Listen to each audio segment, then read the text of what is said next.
Hello, I'm Chris, this is Gross Models, and welcome to stage 30 of building the Ecto-1. This is a small self-contained episode, which is good because it gives us a chance to have a look at the magazine as well, and a chance to not have the huge car on the bench for a minute or two. So we're starting off building the rear axle. It's got some plastic parts, it's got some metal parts, and it's got lots of screws. So this is first of all assembling there quite easily. It pops in place like that, and there are two CM screws to hold in place over the top. CM is there, two of those out. Put that over in the pile that I will be sorting out after this episode, because that's the end of this month's builds. Once this is complete, I will be waiting for a new delivery, and I don't know how long it'll be. It will come when it comes, but hopefully not too long, and you might not even notice a delay. I'm sure I'll have other part works coming up in between this and the next one. Hopefully a nice smooth transition for you.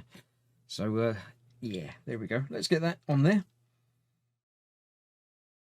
Then we have the little round bit that goes on the front there.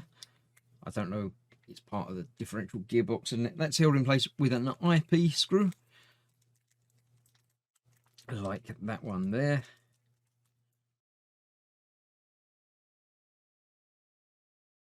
Goes through there and holds that in place. Nice and easy. And then we need 4 DM screws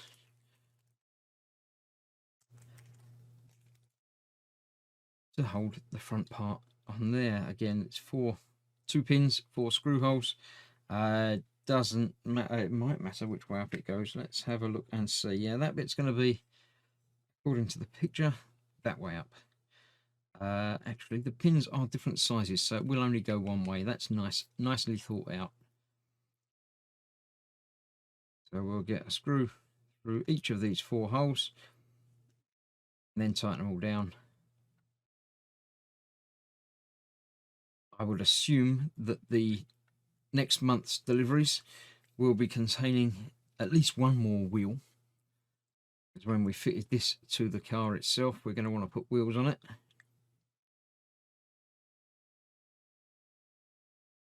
So once we've got the 4 wheels on it, it will stand up nicely on its own. We won't have to worry about parts underneath bending and breaking while we're storing it and moving it around and ready for the continuing build. So that's that all done now, apart from that last one.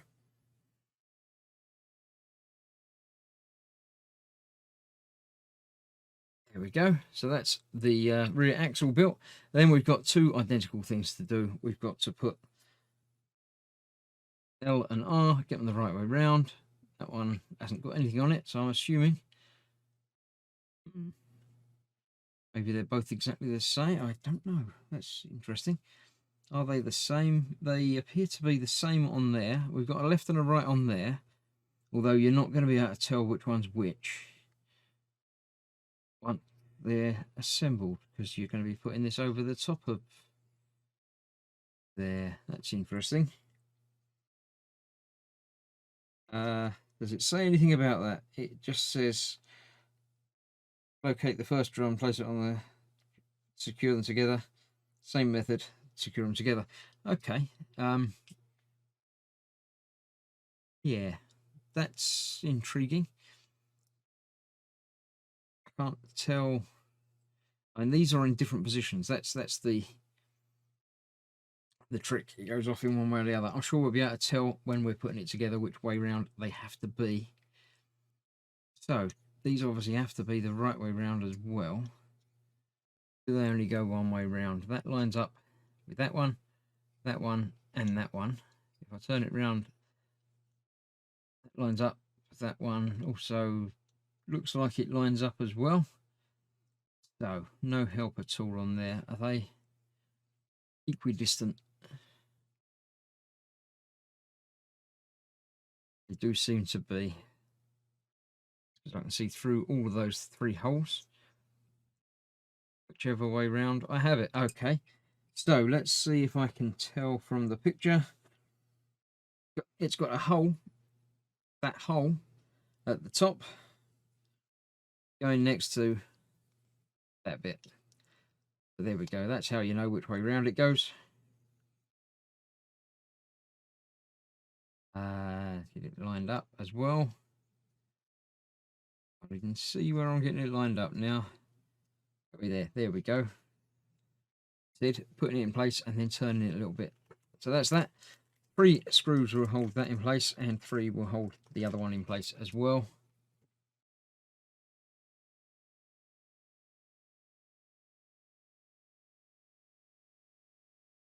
Get those together.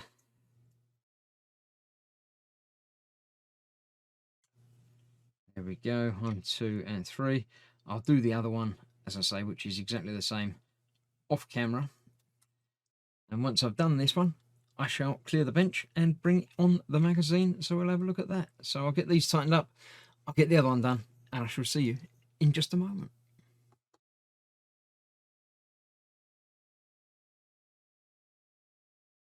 All right, just to show you there, done, and will be put aside until needed. I'll put them in the box, out of the way. The magazine we'll have a look at now. It's issue 9, obviously it's the 9th delivery, and that's what the car's going to look like at the end, or very near the end. So let's have a look and see. I think it starts off with, the parts and instructions.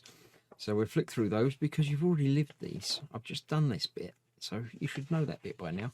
Right, the Scoleri brothers, I assume. I don't know how to pronounce things. But yes, they... right, yes, they're the criminal people from, I believe, Afterlife. I've just seen it, and I think I recognise them from the courthouse. So yeah, there we go. That was them. From there, quite nicely done. Obviously, a mixture of real world and special effects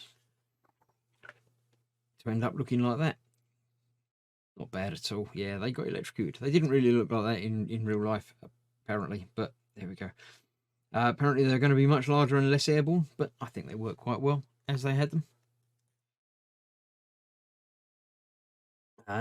John Rothman, better known as the New York Public Library's Roger Delacourt, shares his memory about pigeons, street preachers, and the greatest city in the world. I don't remember.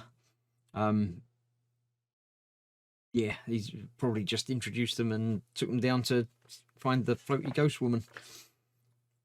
Tom.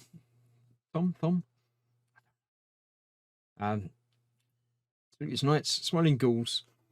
Yeah, one of the obviously designers of some of the ghosts. Butt Monster. Is that what Slimer looks like from behind? It might well be, or at least the preliminary design for Slimer. Ecto-101. Monthly list of things that make Ghostbusters great. Number 9 is Tobin's Spirit Guide. Yes, essential reference guide to ghosts, ghouls, and demons. There we go. Quotes from Bill Murray and visual effects supervisors. And next time in issue 10, yes, I was right, we get some wheels. But they're different. We got wheels and tubes and just wheels.